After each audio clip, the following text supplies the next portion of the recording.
இந்த வீடியோவில் rectilinear motion பற்றி ஒரு ப்ராப்ளம் பார்ப்போம். ஸோ ஆல்ரெடி நம்ம பார்த்த ப்ராப்ளம் வந்து ஒரு கார் பேஸ் பண்ணி ஒரு ப்ராப்ளம் இருந்தது.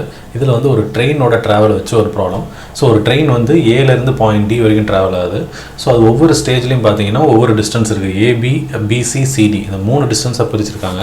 ஏன்னா ஏபியில் வந்து அது ஒரு வெலாசிட்டி மெயின்டைன் பண்ணுது, பிசியில் ஒரு வெலாசிட்டி, சிடியில் ஒரு வெலாசிட்டி. பட் ஏலேருந்து சி வரைக்கும் ஒரே ஆக்சலரேஷனில் தான் ட்ராவல் ஆகுது.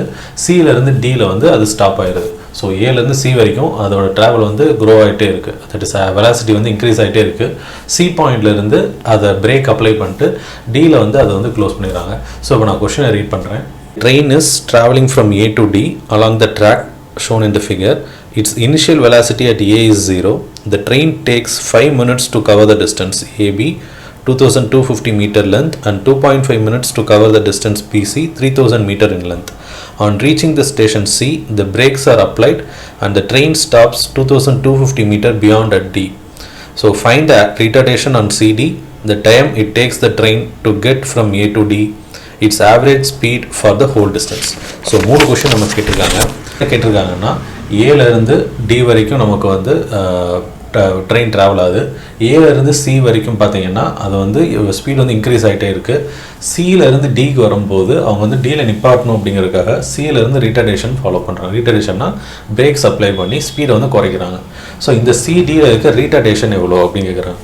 ஸோ இங்கே இருக்கிற ஆக்சலரேஷன், இந்த பாத்தில் உள்ள ஆக்சலரேஷன் எவ்வளோன்னு கேட்குறாங்க. இந்த பாத்தில் உள்ள ஆக்சலரேஷன் நமக்கு தெரியும். ஸோ இது A1, இது A2. ஸோ இது வந்து ரிட்டர்டேஷன் நெகட்டிவில் வரும். இதோட ஆக்சலரேஷன் ஈக்குவலாக இருக்கும். ஏன்னா நம்ம பார்க்குற செக்டரை யூனிஃபார்ம் ஆக்சலரேஷனில் தான் பார்க்குறோம். ஸோ இந்த பாத்தில் ஒரு ஆக்சலரேஷன் இருக்குது, இந்த பாத்தில் ஒரு ஆக்சலரேஷன் இருக்குது. ஸோ ஃபஸ்ட்டு இதில் இருக்க டீட்டெயில்ஸ் என்னென்ன கொடுத்துருக்காங்கன்னு பார்ப்போம். ஸோ ஃபஸ்ட்டு ஏல பார்த்தீங்கன்னா அவங்க இனிஷியல் வெலாசிட்டி, ஸோ ஏலேருந்து தான் வந்து ட்ரெயின் ஸ்டார்ட் ஆகுது. ஸோ இதில் இருக்க initial velocity u equal to 0, that is UA is equal to 0 meter per second. பியில் வரும்போது ஃபார் எக்ஸாம்பிள் அதை VBன்னு எடுத்துக்குவோம். இது வந்து வெலாசிட்டி அட் சின்னு எடுத்துக்குவோம். ஸோ இதில் இருக்க ஒவ்வொரு பேராமீட்டரும் நம்ம கண்டுபிடிச்சா தான் கடைசியாக இதில் இருக்க ரீட்டர்டேஷன் நம்ம கண்டுபிடிக்க முடியும். அதுக்கு முன்னாடி ஃபஸ்ட் இதில் இருக்க ஆக்சலரேஷன் கண்டுபிடிக்கணும். அதுக்கு வந்து சில டீட்டெயில்ஸ்லாம் என்னென்ன ஃபார்முலாஸ் நம்ம யூஸ் பண்ணலாம்னு பார்ப்போம். ஃபஸ்ட்டு கண்டுபிடிக்க போகிறது வந்து ரீட்டர்டேஷன் இன் சிடி, அந்த A2ங்கிறத நம்ம கண்டுபிடிக்க போகிறோம். ஸோ ஃபஸ்ட்டு அதுக்கு வந்து ஃபஸ்ட்டு பாத் ஏபி எடுத்துக்கிறோம். பார்த்து ஏபி எடுத்துக்கிட்டோம்னா ஏபியோட டிஸ்டன்ஸ் என்னென்ன டீட்டெயில் இருக்குன்னு பாருங்கள். ஏபியில் வந்து என்னென்ன டீட்டெயில் கொடுத்துருக்காங்கன்னா இனிஷியல் வெலாசிட்டி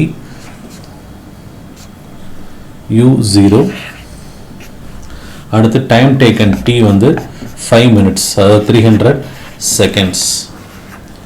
அடுத்து டிஸ்டன்ஸ் 2250.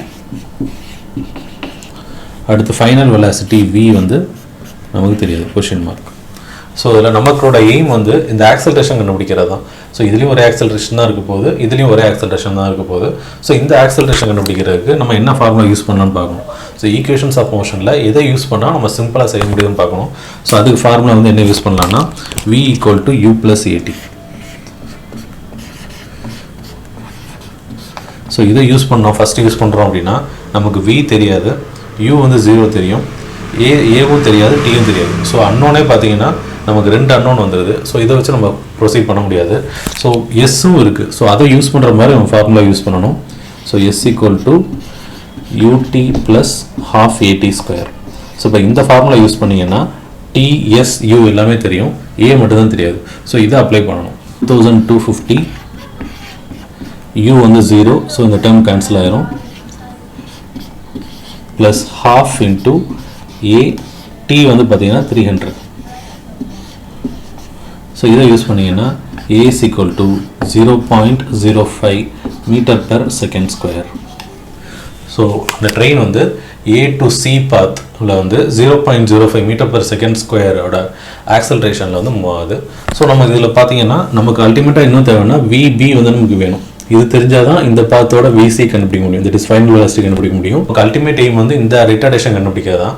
இந்த ரிட்டர்டேஷன் கண்டுபிடிக்கிறதுக்கு சி இன்ஸ்டன்ட்டில் இருக்க வெலாசிட்டி வேணும். இது வேணும்னா நமக்கு இந்த இன்ஸ்டன்ட் வெலாசிட்டி வேணும். ஸோ இந்த V வந்து இப்போ கண்டுபிடிக்கிறோம்.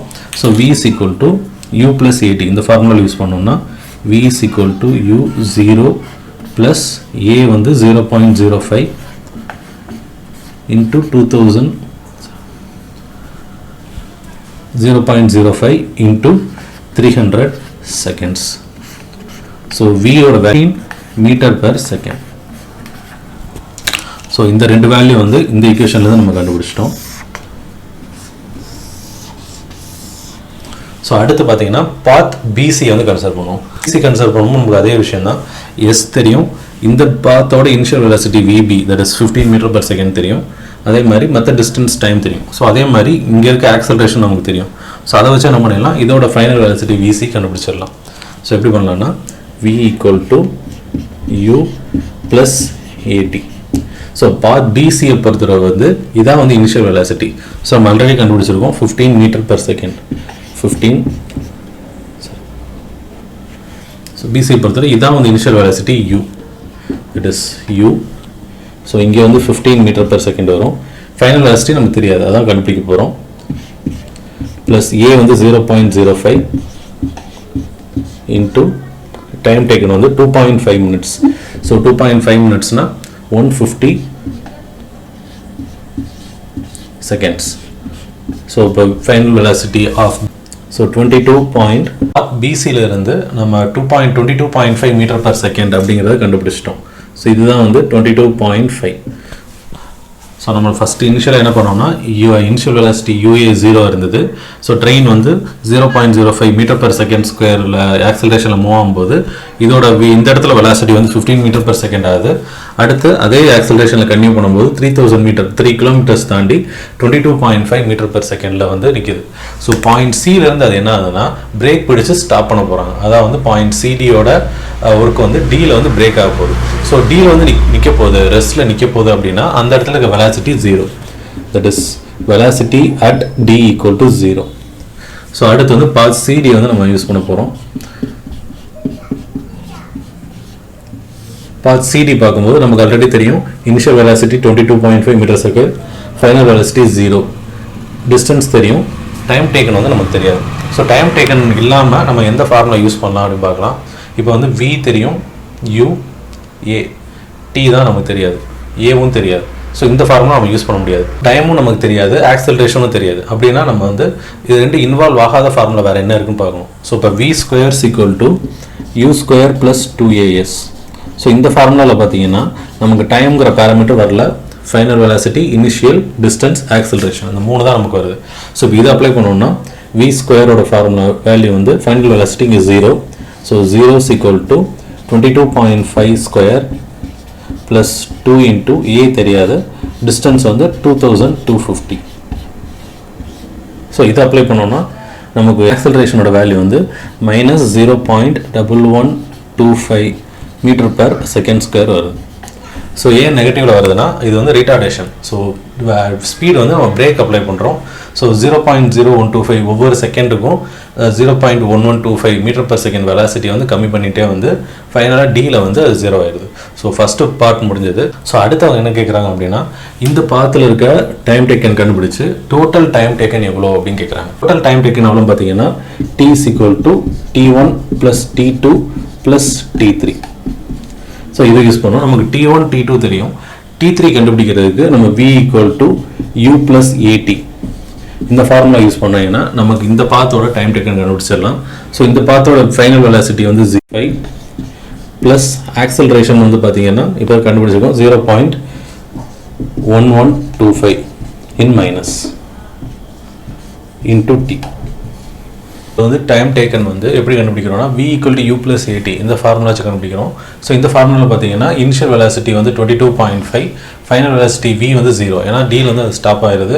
அடுத்து ஆக்சலரேஷன் வந்து நம்ம கண்டுபிடிச்சிருக்கோம் -0.1125 metre per second square.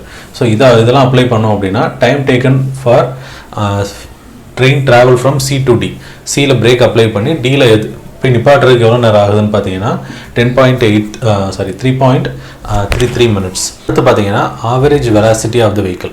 So average வெலாசிட்டிங்கிறது irrespective of the acceleration. So ஒரு point total distance travelled by time taken தான் வந்து ஆவரேஜ் வெலாசிட்டி. ஸ்பீட் எவ்வளோ இருக்குன்னு பார்த்தீங்கன்னா total distance V is equal to 7500 divided by the time taken வந்து 10.83 minutes. So பார்த்தீங்கன்னா 11.54 metre per second. So இது வந்து மினிட்ஸில் இருக்குது, மினிட்ஸ் வந்து செகண்ட்ஸை கன்வெர்ட் பண்ணுறோம், அது வந்து மீட்டரில் இருக்குது. ஸோ 11.54 மீட்டர் பெர் செகண்ட்ஸ் இருக்குது. கிலோமீட்டர் பெர் ஹவரை மாற்றணும்னா 18/5 வந்து நம்ம மல்டிப்ளை பண்ணோம். ஸோ மல்டிப்ளை பண்ணும்போது 41.54 கிலோமீட்டர் பெர் ஹவர் வருது. ஸோ அந்த வீடியோ உங்களுக்கு இப்போ அந்த ப்ராப்ளம் புரிஞ்சுது அப்படின்னா அந்த வீடியோக்கு லைக் பண்ணுங்கள். இன்ஜினியரிங் மெக்கானிக்ஸ் லெக்சர்ஸ் நிறைய பார்க்கணும் அப்படின்னா இந்த சேனல் வந்து சப்ஸ்கிரைப் பண்ணுங்கள். தேங்க்யூ.